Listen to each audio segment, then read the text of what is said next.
एक अकेली लड़की के लिए माशरे में सर्वाइव करना बहुत मुश्किल काम है। एक अकेली लड़की को वैसे ही माशरे में बहुत बुरा समझा जाता है और ना मेरे अब घर वाले मुझे एक्सेप्ट करेंगे। मैं एक बेसहारा हूँ इस टाइम। अगर कोई मुझे सहारा दे दे, तहफ़्फ़ुज़ और अपना नाम दे दे, तो ये भी मेरे लिए बहुत बड़ी बात होगी। जुनैशा, अच्छा।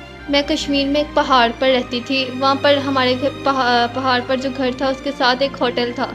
वहाँ पर विज़िटर आते थे कई, तो वहाँ पर कुछ लड़के रहने आए थे 1 हफ़्ते के टूर पर शायद।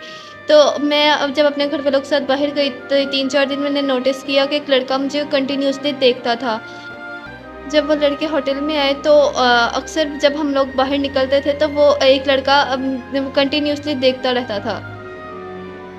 नहीं, मैंने सिर्फ़ कुछ दिन नोटिस किया कि ये कंटिन्यूअसली मुझे ही देखता है और उसके बाद जाकर मैंने उससे पूछा और तब हमारी बातचीत होना स्टार्ट हुई चौथे 5वें दिन और तब हमारे नंबर एक्सचेंज हुए थे। जी, तकरीबन 7वें दिन वो वापस चला गया था और फिर हमारी फ़ोन पे टेक्स्ट मैसेजेस पे बातचीत नहीं, वो चला गया। फिर हमारी बातचीत स्टार्ट हुई और उसके बाद हमारी अंडरस्टैंडिंग होती गई। वो अपने घर के सारे मामलात बताता था, अपनी चीज़ें शेयर करता था, मैं सारा कुछ उसे बताती थी। तकरीबन 1 माह तक हमारी बात हुई और उसने मुझे कहा कि तुम क्या पहाड़ तक ही महदूद होकर रह गई हो, यहाँ से निकलो, तुम्हें मैं दुनिया दिखाऊँगा। तो उसने मुझे बहुत सब्ज़ बाग दिखाए थे और मैं पहले ही यहाँ से निकलना चाहती थी क्योंकि मेरी ज़िंदगी यहाँ एक पहाड़ पर महदूद होकर ही रह गई थी।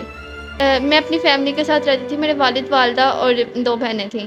तो क्योंकि हमारी फैमिली बहुत कंज़र्वेटिव थी, उसमें बच्चियों को हमारे तो एक तो ख़ानदान से बाहर शादी भी नहीं करते थे और वैसे भी हमें बाहर निकलने की ज़्यादा इजाज़त नहीं होती थी। बिल्कुल, क्योंकि वो लोग हमें बाहर बाहर नहीं निकलने देते थे और मैं आज़ादी चाहती थी क्योंकि मैं देखती थी कि सोशल मीडिया पर भी लोग किस तरह लिबरल, ओपन माइंडेड लोग हैं, घूमते-फिरते, कोई उन पर पाबंदियाँ नहीं। मैं इन पाबंदियों से छुटकारा पाने के लिए निकली थी और उसके बाद उस लड़के ने मुझे कहा था कि तुम आ जाओ, मैं तुमसे निकाह कर लूँगा। जब उसने मुझे निकाह का कहा तो मैंने कहा इसमें कोई इतनी गलत बात नहीं जो वो कर रहा है। इसलिए मैं फिर वहाँ से निकल आई और जब मैं मुल्तान आई लेकर आ गई, वो मुझे लेने आया था और हम लोग फिर मुल्तान आ गए। उसने मुझे अपनी फैमिली से नहीं मिलवाया। जी, उसने कहा था कि वो मैं तुम्हें अपनी इज़्ज़त बनाकर अपने घर लेकर जाऊँगा। उसने ये सब बातें की थी, लेकिन जब वो मुझे वहाँ लेकर गया तो उसने कहा कि अभी कुछ वक़्त तक हम अपने दोस्त के फ्लैट पर रहेंगे। तो और उसने फिर मैंने उससे कहा कि नहीं, पहले हम निकाह करते हैं। उसने मेरे साथ निकाह किया और हम निकाह कहाँ? जी, क्योंकि हमारी बहुत ज़्यादा अच्छी अंडरस्टैंडिंग हो चुकी थी और निकाह जब हमने किया वो उसके दोस्त के फ्लैट पर ही किया। उसके दोस्त शामिल हुए थे उस निकाह में और उसके बाद उन दोस्तों को कभी मैंने नहीं देखा, कोई अता-पता नहीं रहा और कुछ टाइम हम साथ रहे और फिर वो अचानक से जब मैंने अपने घर फ़ोन किया और एक सहेली को, तब मुझे पता चला मेरे घर वाले बहुत बेताबी से मुझे ढूँढ रहे हैं वो। और आपको पता है कश्मीर के लोग तो कत्ल कर देते हैं। तकरीबन 3 माह तक हमारा निकाह चला और उसने मुझे सिर्फ़ यूज़ किया। क्योंकि जब वो मुझे छोड़कर चला गया उसके बाद मेरे पास निकाहनामा था, वो मैंने किसी को दिखाया और मुझे मालूम हुआ कि वो निकाहनामा भी जाली है। किस फ्लैट? जी, वो मुझे वहीं पर छोड़कर चला गया। जब मैंने उसे अपने घर वालों का बताया कि वो इस तरह मुझे ढूँढ रहे हैं और वो मुझे मार देंगे अगर उन्होंने मुझे ढूँढ लिया। उसने कहा था ये उसके दोस्त का फ्लैट है, मगर अब कुछ मालिक मकान आए, उन्होंने कहा कि ये हमें सिर्फ़ ये कह के टाल रहा था कि मेरी सैलरी आ जाएगी तो मैं दे दूँगा। तब ये वो उसकी तनख्वाह वगैरह का सोच कर उन्होंने भला कर दिया इसका, मगर अब वो कह रहे हैं कि हमें किराया दो या फ्लैट खाली अच्छा। करो।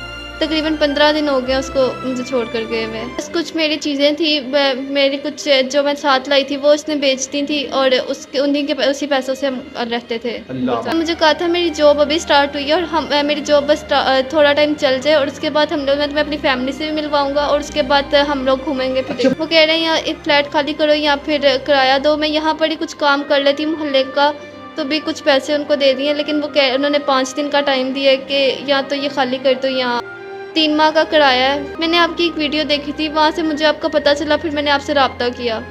नहीं, बिल्कुल भी नहीं। अपनी ख्वाहिशात पर काबू पा कर रखना चाहिए और ऐसे तो किसी पर ये एतबार करके कहीं नहीं जाना चाहिए अपने माँ बाप की इज़्ज़त को रौंद के। लेकिन क्योंकि बाद में तो वो भी नहीं अपनाते।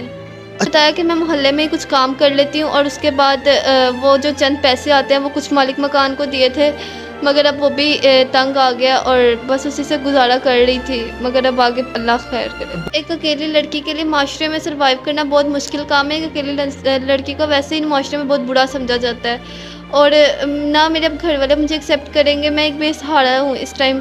अगर कोई मुझे सहारा दे दे, तहफ़्फ़ुज़ और अपना नाम दे दे, तो ये भी मेरे लिए बहुत बड़ी बात होगी। मैंने इसीलिए आपसे रब्ता किया।